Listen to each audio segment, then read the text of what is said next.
Hey everyone, welcome back to my channel. Today's video is going to be pretty short and sweet. I just wanted to show you my bullet journal and how I have it set up. I know there are people out there who have really beautiful illustrations and trackers and all these crazy gorgeous things in their bullet journal, and that is just not me. I cannot draw like that. So my bullet journal is super simple, and maybe this will be a helpful video for people who want to start bullet journaling but they're scared because they're not able to draw and be creative in the way that they're seeing on Pinterest with everyone's beautiful bullet journals. Mine is super simple, super basic, really functional, not too much fluff. I love it. I love to look at it. Sometimes I'll go online and be inspired by some of those spreads, but really that's not me. So my bullet journal is just super simple and basic, and that's what I want to show you guys today is how I set it up. So the bullet journal that I have is the Leuchtturm 1917 251 page hardcover dotted journal. It looks like this. It's in the color berry pink. I love it. I think it's the perfect size. It's not too big. I think it would be nice to have a little bit more space in here, but it's not too big. It's definitely not too small, and I can fit pretty much everything that I need to fit into the size that it is. And Sean got me this for our anniversary this past September, so I've had it since the fall, and I love it. He knew it would be a perfect gift for me because I've been wanting one, but you know, that fear of not being able to do it perfectly has held me back.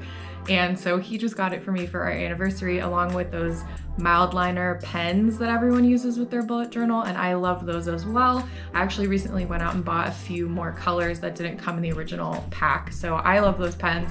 I love this journal. Highly recommend for someone like me who's doing a first time bullet journal. I think it's like super basic and meets all my needs for what I want to journal about. So while I'm showing you the spreads, I'll cut in footage of like an above view so you can see what the spreads look like. So like I said, I got this journal in the beginning of September of 2020. That's when my anniversary is. And so I started using it back then, and I was just doing kind of like weekly spreads and to-do lists mainly is what I was using it for. A little bit of habit tracking, but not a lot. And then in the new year, Sean's sister got me a really nice habit tracking and self-care tracking planner that I've been using, and that's what I was talking about in my last video. I'll try to link that video on the card up here. I feel like a real life YouTuber doing that. But yeah, so all that is to say, I'm not so far doing weekly spreads in my bullet journal because I'm doing them in my other journal. I will go back to doing the weekly spreads in here once that cycle of the other journal is finished, which I think will finish at the end of March. So maybe I'll make another bullet journal like coming into the spring to talk about how I do my like monthly and weekly spreads in my bullet journal, because I have done them in here as well. But for now, I'm just using some really basic trackers and lists at the start of the year to help keep me organized and help me keep track of a few things that I like to collect data about. So back at the very beginning of my bullet journal, I wrote this sort of introduction or invocation to myself about the purpose of this journal. This journal was a gift from Sean for our second anniversary. It's an opportunity for me to not only stay organized, but to stop caring so much about everything being perfect. The handwriting might be messy, the designs might be ugly or not the most functional. It will have mistakes. It will not be perfectly aesthetic. There is no audience to impress. There is only me. It's an opportunity to be mindful about my habits, my goals, and how I spend my time. It will give me something to do with my hands and without my phone, computer, or TV. The next chart, the next spread, the next journal will probably be better than the last. That's the most I can ask for, right? September 2020. So I just wanted to have that in there at the beginning to remind myself that this journal does not have to be perfect. It doesn't have to be Pinterest worthy. It doesn't have to be perfectly drawn lines and beautifully illustrated, colorful designs. Like, it can just be functional for me, and there's no one I need to impress. I'm kind of laughing at myself that I wrote like there is no audience, there's only me, because, you know, I am giving it an audience by putting it on YouTube, but I still want to always remember that this journal is only supposed to be functional for me.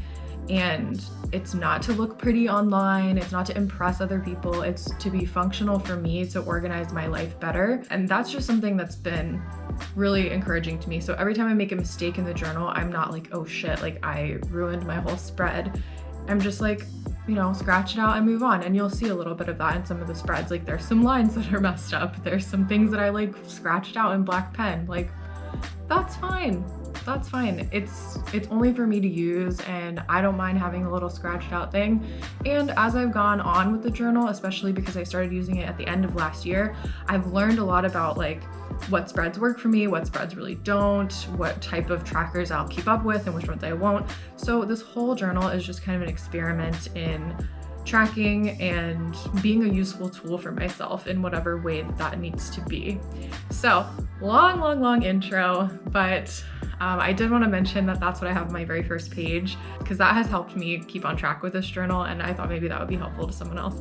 But all that aside, let's just start going through the page spreads. So skipping over all of the stuff from the fall because we're past that. Just starting in 2021. First, I have a cover page that just says 2021, and it has like a firework kind of sunburst sort of design around it. Just super basic. I'm not good at drawing. Just to show like it's a new year, it's a bright year, it's a colorful year. That's kind of what I was thinking. So that's my very first page. And then after that, kind of in the same color theme, I have the year at a glance. So it's the calendar of the entire year, and each month is a different color because I thought that'd be kind of cute. But that's just like a cute little aesthetic thing to have at the beginning, and it's easy to glance at if I need to know the date of something really quickly, or know, is something on a Friday or whatever. So I have that in the beginning as well. The next page is my debt repayment and sinking funds page. So these are my financial trackers. So both of them are broken up into $50 boxes. So each little square represents $50, and every time I pay $50 towards one of my loan repayments or towards one of my sinking funds, I will color in the box green to show that that has been paid. And this to me feels a little bit juvenile, but like, I love doing it. Like it's so motivating for me to have like a little box to color in. It kind of reminds me like in elementary school when you like complete your homework assignment and you get like a little sticker to put on the grid or something. Like it seems a little juvenile, but I love it. And it's honestly very motivating to me to like imagine being able to color in another box. It makes me want to save another $50. So this is really effective for me. I got this method from Asia Dang, who is another really big YouTuber who does a lot of content about finances and planning and debt payoff. So she's the one who gave me this idea to do the box method, and I really like that. The next spread, we have my Poshmark goals on the left side. So I think I've mentioned before on this channel that I have started reselling clothing on Poshmark, and I also cross-post all my listings to Mercari and Depop, and also sometimes on like Facebook Marketplace and things like that. So my goal is to sell 30 items a month. My inventory, if you can call it that, is kind of at a size where that is a sustainable, hopefully a sustainable, reasonable number to sell one item a day. So I have these little, again, box trackers where I color in a box every time I sell something. Poshmark kind of ebbs and flows. Like I'll have times when I sell like 3 items in a day, and then I'll have, 3 to 4 days where I don't sell anything. So I just have this to kind of track and see like how I'm doing, which months are most popular, and then also in my computer I have a spreadsheet to track like how much money I'm making, what brands are doing the best, like all that sort of thing.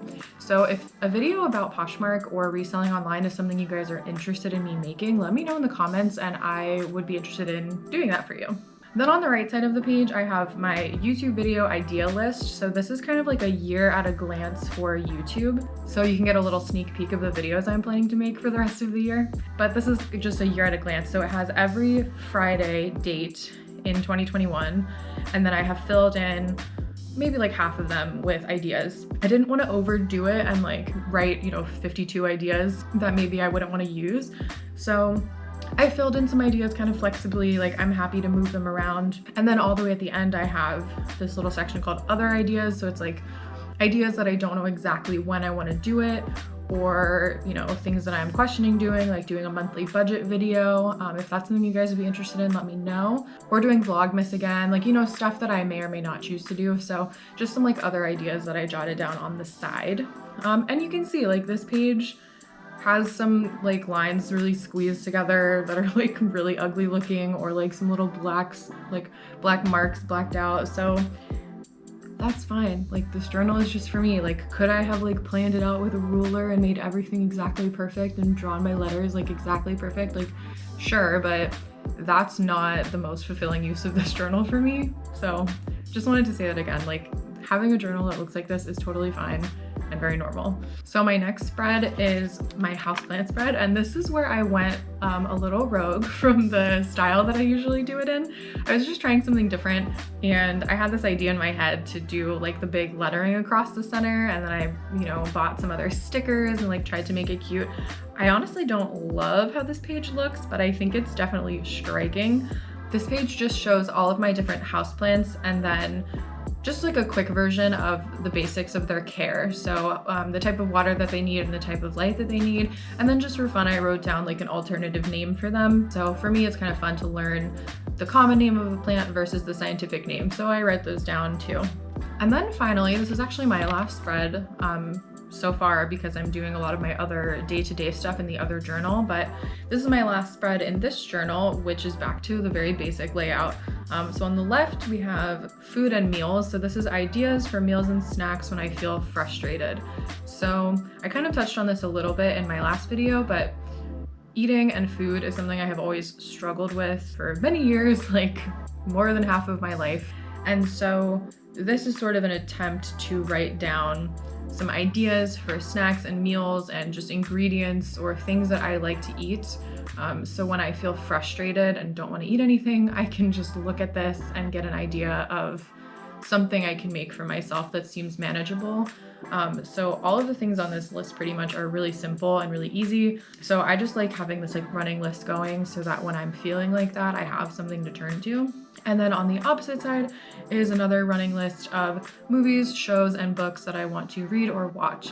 Again, this is just kind of like a list of things I'm interested in watching. I'm sure it'll get longer than one page. I mean, hopefully. I'm trying to read a lot more this year. I've been reading at night before I go to bed. So I want to add a lot more books to this list, but so far I just have like the top 3 that I'm working through right now. And yeah, I mean, this is also a useful tool for me and Sean because we argue a lot about what movies we want to watch or we don't know what movie we want to watch. So he and I sat down together and wrote some of these down so that some of them are his suggestions and some are mine so that we can go back and forth and like always agree on a movie because we already made a list of movies that we might want to watch. So yeah, both of these pages are just like kind of functional reference pages. And that's really it for my bullet journal right now. Like I said, I'm not doing the weekly spreads in here. I used to, and I'm coming up with new ways to fit everything on each spread that is actually relevant for me and useful for my day. So maybe after my other journal is finished up, I will come back to this journal and show you guys again how I do the monthly or weekly spreads. Let me know if that's something you would want to see, a more simple bullet journal style. Let me know in the comments if you would want me to make another bullet journaling video because I definitely can. But other than that, that's my bullet journal. Thank you guys so much for watching. Please leave a like and a comment and maybe even subscribe to my channel. I'm still really new at this and my channel is really small, so I'm trying to grow it a little bit. So any interaction with the channel you can do would be a really big help to me. But in any case, thank you guys so much for watching. Have a great day. Bye!